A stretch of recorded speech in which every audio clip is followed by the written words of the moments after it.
Well, it always seems that anytime you think of fall, you think of mums when it comes to planting, but we're over at Springhouse Gardens today with Richard Weber discussing maybe a new variety that people should introduce into their landscaping, but it's not new to Kentucky.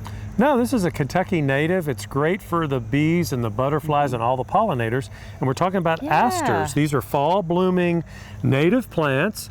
And there's lots of different asters now that are out on the market. Some of them have been made into compact forms in different colors and things. But this is just a good old wild purple aster. And you'll notice that they're blooming fairly early, but by the end of the fall, that whole rounded shrub-like plant will be covered in the purple flowers with the yellow centers. And what I've done with these is I've actually cut them back a little bit because that plant wants to grow about 4 to 5 feet tall. Wow, okay. So sometimes asters can get too tall in your landscape, so don't be afraid in midsummer to go ahead and cut them way back. And that's what we've done to try to keep these a little bit more compact.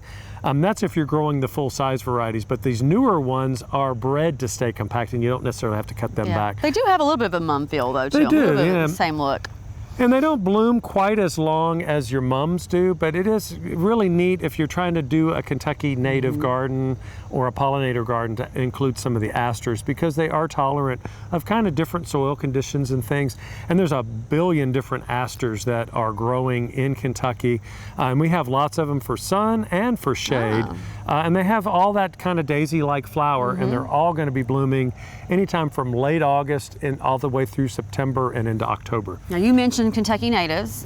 Yeah, so we have another one. Another one just just behind us is our state flower, which is the goldenrod. Now, a lot of people think this causes every ailment they have. And that is not true. So, goldenrod does not cause hay fever because its pollen is held very tightly in the flowers, whereas the ragweed is the one that releases its pollen to the air, and that's what everybody breathes in.